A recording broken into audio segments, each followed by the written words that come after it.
Stalin. They backed Adolf Hitler. They backed Franklin Delano Roosevelt. And they are backing right now Barack Obama. The banking cartel had established a beachhead in 1913 through the Federal Reserve Act. In 1947, they set up a parallel shadow government through the National Security Act. From 47 on, the national security state began the long process of absorbing federal and state bureaucracies, while at the same time undermining the constitutional power of Congress and dominating the executive branch. By controlling the issuance of currency and credit, the private Federal Reserve was able to buy up most of the Fortune 500. And if a company wouldn't sell, the bankers would unleash federal regulators to run them out of business.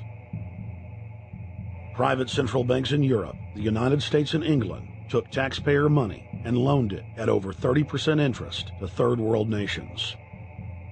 The bankers would then bribe the leaders of those countries not to pay back the loans. Their third world puppets would sign agreements stating that when the country defaulted, the banks would be given all the natural resources and infrastructure of the once sovereign lands.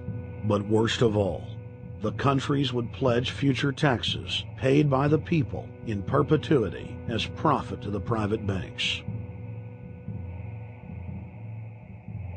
By the year 2000, there were few nations that had not fallen to the designs of the money power.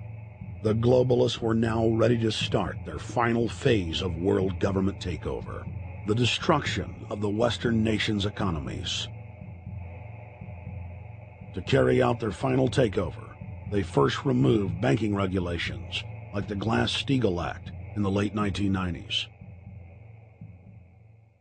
This allowed their front companies to issue unlimited credit to the world and to set up colossal Ponzi schemes, the likes of which the world had never seen. The scams were advertised by the controlled corporate media as completely legitimate.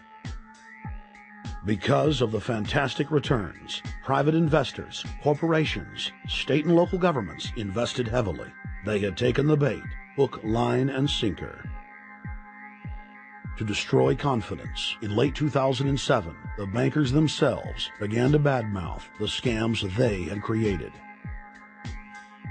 Next, the central bankers cut off the tsunami of fiat money that they had been using to pump up the bubble. When Congress and the public refused to write the finance oligarchs a blank check, the bankers began to engage in financial terrorism. They said that the world would go into another Great Depression unless their demands were met, further destroying confidence. The stock market instantly had its biggest one-day loss in history, but even that wasn't enough to force Congress to capitulate to the offshore banks. Senator Inhofe of Oklahoma and Congressman Brad Sherman of California, amongst others, told the world that the entire Congress had been threatened with martial law by the White House and the Treasury Department if they didn't pass the so-called banker bailout bill. The only way they can pass this bill is by creating and sustaining a panic atmosphere. That atmosphere is not justified. Many of us were told in private conversations that if we voted against this bill on Monday, that the sky would fall, the market would drop 2,000 or 3,000 points the first day, another couple thousand the second day, and a few members were even told that there would be martial law in America if we voted no. That's what I call fear-mongering. Unjustified. The final version of the bill was kept secret from the Congress until minutes before the vote on October 3, 2008.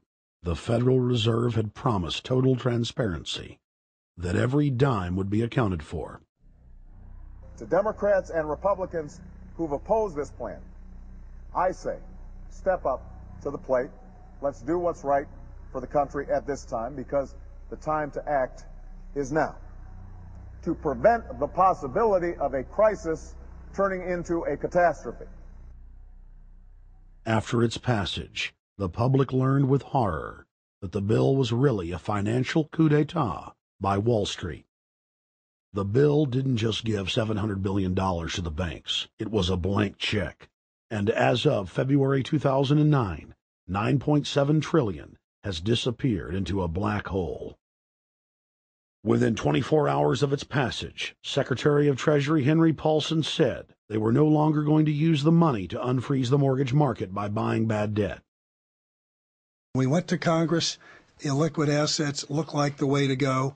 As the situation worsened, the facts change. I will never apologize for changing an approach or strategy when the facts change. Paulson has, in the meantime, admitted that the subprime mortgage crisis is not the cause, really, of the breakdown of the entire world banking system and the bankruptcy of most of the banks in London and in Wall Street. He said, we're going to buy up toxic assets, but we're not going to worry about subprime mortgages. What he's talking about is derivatives. Derivatives are the center of the crisis. He went on to say that where the money was going was a secret.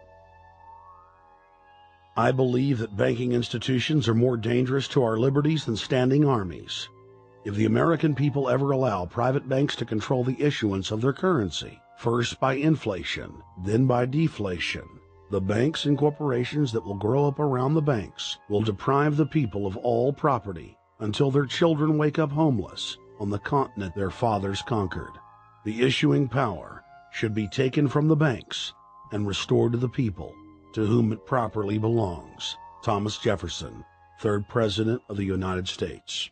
Secretary Paulson came in with the Vice President and Fed Chairman Bernanke and made all these assurances that there was absolutely a critical, immediate need to get rid of the corrosive derivative products, all the different names for this, ubiquitous, sub-S retraded credit default swap, blah, blah, blah, blah.